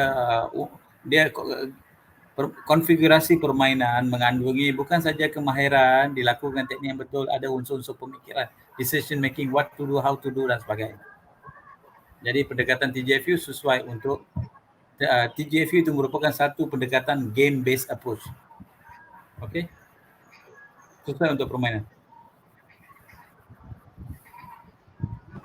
Cikgu Azam Okey, Alim, saya tambah. Okey, dia sebenarnya untuk sukan individu dimasuk di sini mungkin sukan olahraga. Setakat ni olahraga tak ada TGFU. Setakat ni tak ada TGFU. Betul Dr. Shan? Ada ke? Ya, memang TGFU untuk permainan saja, 4 kategori permainan. Jadi dia ada kategori permainan jaring. Jadi dia hanya untuk permainan. Dia sebab kita dah bagi ke 4 bidang tu kan. Jadi so untuk permainan dan olahraga tak masuk pun dalam 4 pembahagian dalam TGFU tu. Jadi hanya sesuai untuk aktiviti open skill lah TGFU ni. Okey, terima kasih kepada Cikgu Azam dan Dr. San. Ada nak pilih lagi satu soalan lah Cikgu Azam? Soalan terakhir daripada Facebook. Soalan yang sama daripada Xavier. Kekangan alatan dan atau prasarana di sekolah sememangnya tidak dapat dinafikan. Soalan saya ialah, adakah TGFU masih berkesan sekiranya kita tidak mempunyai alatan dan prasarana yang mencukupi? Pandangan Cikgu Azam dahulu, lepas tu Dr. Shan boleh tambah. Okey, ini adalah masalah biasa di sekolah-sekolah. Okey. Mungkin pada fikiran saya salah satunya konsep TGFU ni diminta pelaksanaannya di sekolah oleh BPK dan KPM kerana benda ni lah. Itu pada pandangan saya. Sebab dalam kemudahan prasarana yang tak ada macam dewan, ada sekolah-sekolah Padang ada kan. Dia hanya ada satu court badminton macam tu. Ada sekolah di negara kita yang begitu. Tapi itulah ayatnya tadi. Sebab apa kita guna pendekatan TGFU? Pasal TGFU kita boleh modifikasi game. Ya, kita boleh modifikasi game, boleh modifikasi alatan dan boleh modifikasi peraturan dan peraturan permainan tersebut. Jadi kalau mustahil tiada langsung ruang kosong di sekolah. Jadi cikgu PJ dia kena pandai lah. Kena pandai cari tempat-tempat. Okey, barang permainan tu contoh kita kan bola kriket keras kan? Bila kita nak ajar murid dalam TGFU, kita boleh balut bola kriket itu dengan tape. Kan? Bola tenis kita balut dengan tape untuk menggantikan bola kriket yang keras tadi. Mesti kita boleh main. Okey. Boleh? Alim. Saya rasa saya dah jawab soalan ni sebab boleh. Saya tahu di banyak sekolah yang kemudahan-kemudahan ni dia tak ada. Contohnya gym pun tak ada. Kan, alatan gym tak ada. Sekolah kecil dia PCG dia sikit tau. Jadi nak beli alat tu pun tak ada. Jadi kalau dumbbell tak ada, kita tukar je lah. Botol mineral water tu bubur pasir, jadikan alat untuk weight tu kan. Itu tak ada masalah. Kena pandai, dia macam kena sentiasa berfikirlah jadi cikgu ni. Dia perlu inovasikan sesuatu lah. Sebab contohnya waktu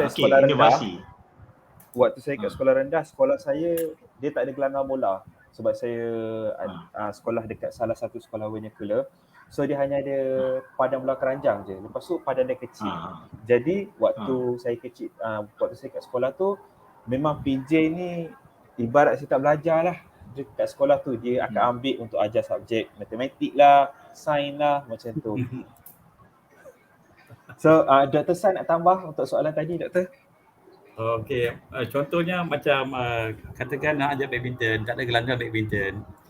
cikgu carilah padang, buatlah gelanggang menggunakan tepung dan sebagainya, kan. Atau shuttle tak ada, peronyokkan bola jadikan shuttle, guna balon jadikan ganti shuttle, ya. Kalau lompat tinggi tak ada tilam, carilah tilam-tilam lama masukkan dalam guni ke. Zaman saya mengajar kita guna macam tu, tapi zaman sekarang kementerian bekalkan tilang kepada semua sekolah, kemudahan lebih lengkap. Jadi cikgu kena inovatif lah. Baik. Betul Doktor. Okey. Terima kasih. Masa begitu mencemburui kita. Jadi saya ingin mengucapkan terima kasih kepada Dr. Shan dan Cikgu Azam atas perkongsian ilmu yang bermanfaat kepada kami, lebih-lebih lagi kepada bakal guru dan viewers kita yang lebih 100 orang yang melihat di Facebook. Dan saya mengucapkan terima kasih kerana anda sudi mendengar tentang keberkesanan style TGFU yang dianjurkan oleh kami. Jadi sebelum saya serahkan tugas saya kepada pengurusi majlis, saya ingin memohon maaf kepada kedua panel andai saya terkasar bahasa atau terkilaf, dan kepada para viewers di Facebook. Sebelum akhiri, saya ingin memberi serangkap pantun, iaitu bunga Cina, bunga karangan, tanamlah rapat tepi perigi. Adik di mana abang gerangan, bililah dapat bertemu lagi. Kalau ada sumur di ladang, bolehlah kita menumpang mandi. Kalau ada umur panjang, bolehlah kita bertemu kembali. Itu sahaja daripada saya, Abdul Alim.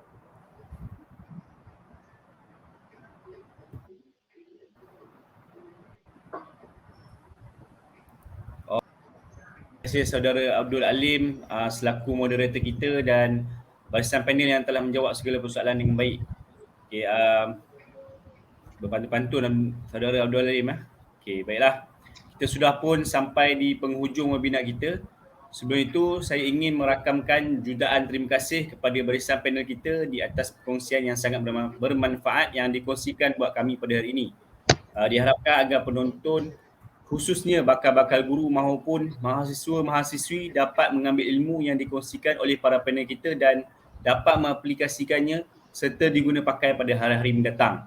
Terima kasih juga kami ucapkan kepada saudara-saudari di atas perhatian dan kerjasama yang telah diberikan, dan kami menyusun 10 jari memohon kemaafan sekiranya terdapat kekurangan yang berlaku sepanjang webinar ini berlangsung.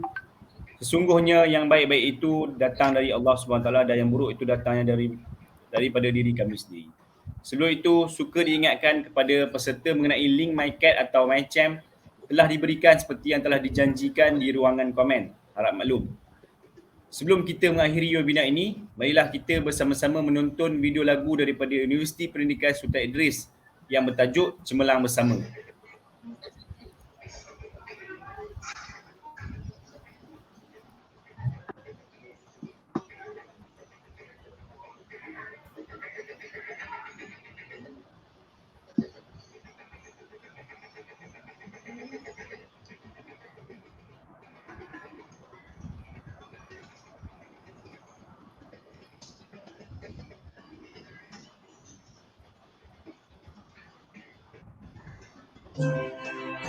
Kepada seluruh warga UPSI untuk memastikan kita mencapai bintang. Kita kena bersama untuk memastikan kita semua cemerlang bersama.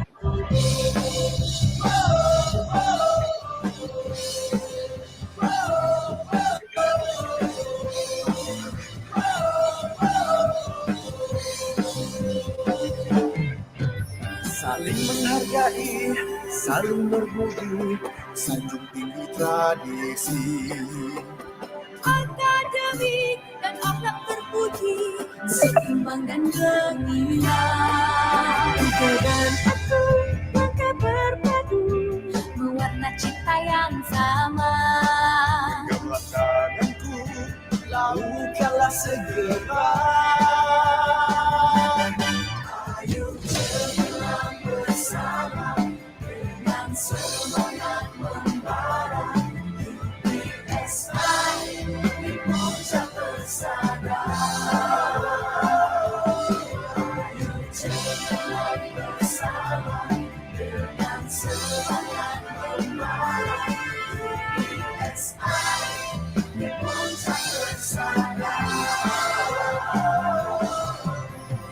suara kita semua, nada warga setia. Janji terpatri, megah terajui, isi pendidikan negara. Ayo jalan bersama dengan semangat membara. UPSI di puncak persada. Ayo jalan bersama dengan semangat membara. UPSI di puncak persada.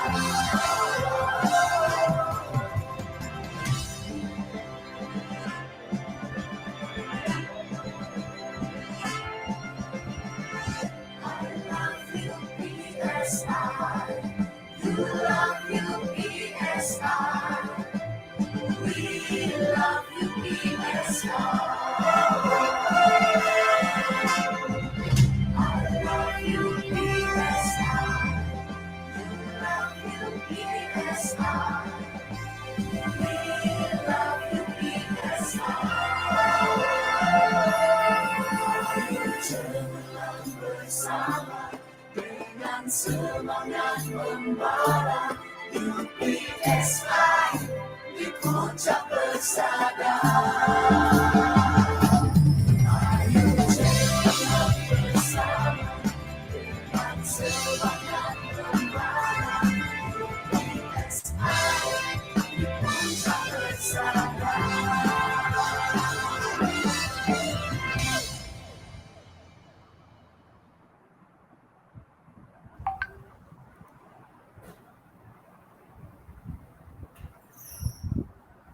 Baiklah, dengan berakhirnya lagu itu tadi, maka berakhirlah webinar kita pada hari ini. Sebelum surai, izinkan saya untuk menyampaikan serangkap pantun. Jumpa dulang penuh belian, rupanya mimpi di awal pagi. Selamat pulang hadirin sekalian, panjang umur bertemu lagi. Sekian, wabillahi taufiq wal hidayah. Wassalamualaikum warahmatullahi wabarakatuh. Terima kasih cikgu, terima kasih doktor, barisan panel semua. Terima kasih Doktor dengan Cikgu Azam. Terima kasih.